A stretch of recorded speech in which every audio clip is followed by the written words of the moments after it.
Kuse local government.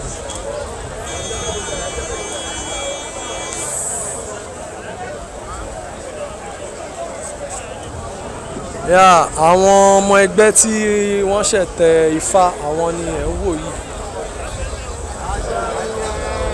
Kẹ́ lè mọ nǹkan tí Ìbà Gani Adams fẹ́ fún ilẹ̀ Yorùbá.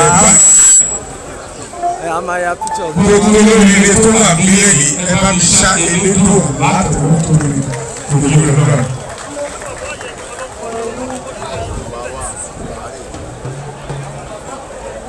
Torí pé ọdún Ifá ọdún ìṣòro mi ṣáà látọwọ́ tó lórí. Dádì títí àwọn represent ó yẹ mú dádì pẹ̀lú. Bámi sọ pé tó wà lẹ́lẹ̀ wípé àṣeyí ṣàmọ́dún o.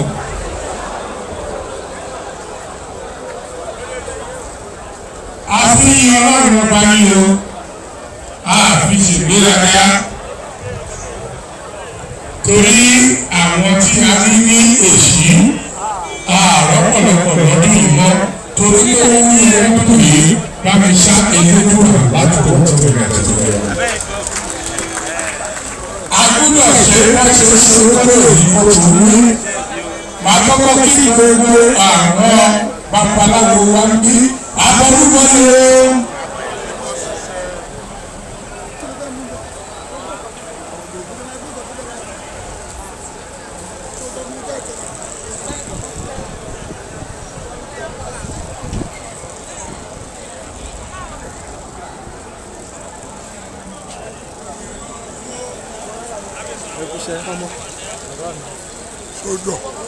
Abọ́dúnmọ́lé Ifá onílé ẹ̀ka mi sáré látẹ̀wọ́ tó nílẹ̀ tó lọ́wọ́. Wọ́n ti sọ pé tó wà lẹ́gbẹ̀ẹ́ pé òun bá wọn jọ nípa ti ọdún yìí orí òní gbàgbọ́ sílẹ̀. Sọ pé orí òní gbàgbọ́ jù. Orí ọwọ́ bá mi yàtọ̀ ìṣàrẹ̀ tánà ẹ̀ka tàbí sẹ́kọ̀ọ́ àwọn ẹ̀ka tánà. Sọ pé tó wà lẹ́gbẹ̀ẹ́ pé látòní lọ òní kọ́kọ́ ọ̀nà òní kọ́kọ́ ọ̀yà òní kọ́kọ́ ọ̀tọ̀. Sọ pé tó wà lẹ́gbẹ̀ẹ́ pé látòní lọ àwọn òní kọ́ sàlẹ̀ àpò. Sọ pé mi ò ní lọ́kọ̀ọ́tọ́ kí n tó rù mí. Ṣé rí the last àdúrà kẹ́yìn tí máa ṣe òun lélẹ̀ torí pé inú èmi gan dùn lórí akíkanjú ìgbaninímọ̀ràn bàbá wa Ààrẹ Ọ̀nà Kakanfò tó fún ọ ní orientation lectures lórí Ifá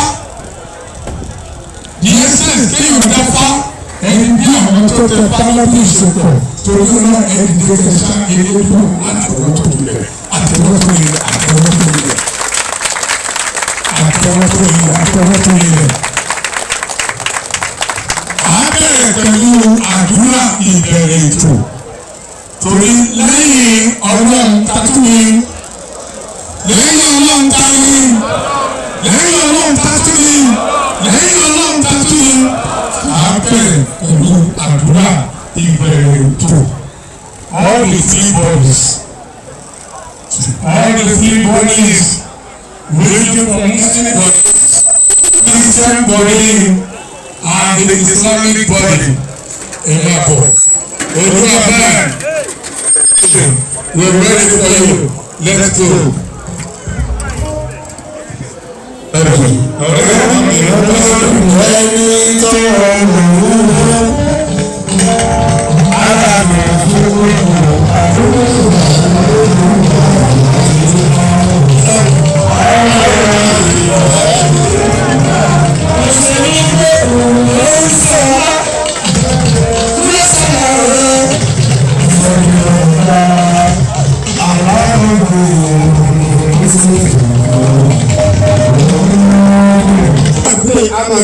Amatufẹ ẹnìdá yín ajẹ́ kí gbogbo àwọn tó kàfẹ́ lè ajẹ́ kí àwọn ọ̀rọ̀ wọn kò sí ìbànújẹ́ ìfọ́gbogbo ilé gbogbo ọlọ́jọ́ tó jìnnà sí gbogbo yín pátápátá ẹ ti wọ aṣọ funfun lónìí ọlọ́run ọjà yín papọ̀ ẹ̀ sí gbogbo àwọn tó sọ̀rọ̀ náà fún ìbàdí lóde wọlé táwọn náà ọba wa lọ́dún tí bọ̀ ọlọ́gbà ìyàwó ìgbà yẹn lọ wọlé àlá hàrùlà wọlé àkùwàkà ilẹ̀ abilà àlìyàsí ọwọ́ àbí ọlọ́run wọlé àkùwàkà ilẹ̀ abilà láìpẹ́ lẹ́yìn náà bàbá wa ọlọ́gbà ìyàwó ayé ẹ̀ rí gbogbo tí ò ní yé ní ọlọ́gbà ìṣẹ̀lẹ̀ àjọ ọlọ́run ẹ̀sìn àpapọ̀ ọlọ́gbà ìwà gbogbo ọjọ́ tó pátápátá àtàwọn tó palẹ̀ láti darapọ̀ ẹgbẹ́ ìwáyé dákọ̀ lọ owó táwọn ti ṣe ọlọ́gbà ìwà ìdọ̀gba wa àlàáfíà tábìlì ọlọ́gbà ìwà ìdọ̀gba wa ẹ̀mí wà kẹ́kẹ́ tábìlì ẹ̀yẹ́lí ọlọ́gbà àti wà lọ́sọ̀ ọ̀la ti láti wà mọ́ ìlú yìí làkọ́jà kó lọ sóhun lónà àbùsùn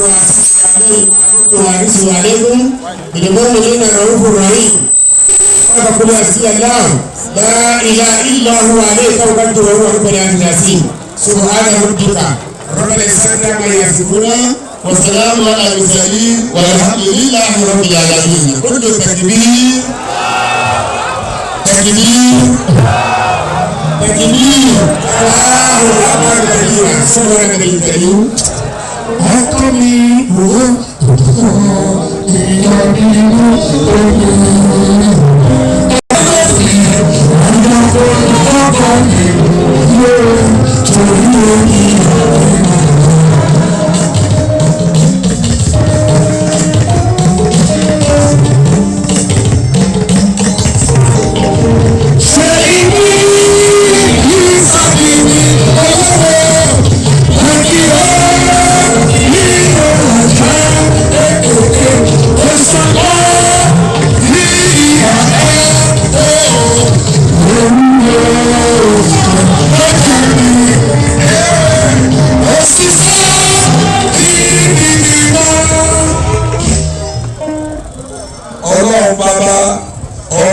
àti ẹ̀mí mímọ́ agbóyinka lónìí o a fi ògo náà là fún yín ọba tó tún jẹ́ kí ọdún Ifá festival 2022 kó tún ṣojú wa ọba tó pa ọmọ lọ́jọ́ tòní ọba tó sì fàbọ̀ ẹ̀bùn wa olú ẹ̀gbọ́n ọpẹ́ wa o ẹ̀mí mímọ́ ẹgbẹ́ àyí wa o adúpẹ́ lẹ́ẹ̀kan sí ọba tó ní gbogbo ẹ̀dẹ́bí láyọ̀ àlàáfíà tí ò dá gbọ́ òwe bí láti ìletò sí ìletò àti láti ìbìkan sí ìbìkan léyìí a máa yẹ lóko lórí olú ẹgbẹ́ ọpẹ́ wa ẹ̀mí mú ẹgbẹ́ àyí wa o adúpẹ́ lórí àwọn bàbá wa Ìbà Abíọ́dún Ìgè Adams di fìtí Ààrẹ Ọ̀nà Kakanfò ọlọ́run tó pa àwọn ọmọ fún wa ọlọ́run tó sì dá máa rí wọn ọlọ́run tó pẹ̀lú wọn ọlọ́run tó padà tí a bọ́ wọn ọlọ́run tí ò padà lẹ́yìn wọn a máa yẹ lóko lórí olú ẹgbẹ́ ọpẹ́ wọn o ẹ̀dùn ẹgbẹ́ àyí wọn gbogbo àwọn tó wò níwájú tó wò lẹ́yìn adúpẹ́ lórí tí wọn kò jẹ́ kó ba ajẹ́ lórí wọn olú ẹgbẹ́ ọpẹ́ wọn ọlọ́run ẹ̀dùn ẹgbẹ́ àyí wọn o ọdún Ifá tí ò ní àwọn súre fún gbogbo àwọn tó ṣe fá ọ̀fẹ́ náà kó tù wọn lára Ifá náà kò mú ọ láti ọ̀là wá fún ọ kó dé nílá kó dé lọ́la kó má dé ní ègbé o àwọn gbàdúrà fún àwọn lọ́balọ́ba tó yẹ àríká ní orúkọ Jésù àti sọdún fánà kí ohun eré kó ẹ̀sùn wọ̀ ìlú yìí wá kọ́má òyì dààmú kí ohun eré náà bá ti dé kọ́má òwò àwọn lọ́balọ́ba náà sí owó ayọ̀ kó bẹ̀sì bá jẹ́ tiwọn ká padà sílé láyé àti àlàáfíà kí àwọn ayọ̀ kó sì ṣẹlẹ̀ ọdún Ifá ọdún yìí bí gbogbo apá ti lọ káàdó lọ jẹ fọwọ́ lánà o ó sì rí owó lánà ó ti rí bẹ́ẹ̀ ó ti ṣe bẹ́ẹ̀ Jésù Olúwa wa. Praise the Lord. Praise the Lord. Praise the Lord. Every father, every father,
dúdú ìyàmẹ̀lẹ̀ pupa ìyàmẹ̀lẹ̀ fún olúba yín o.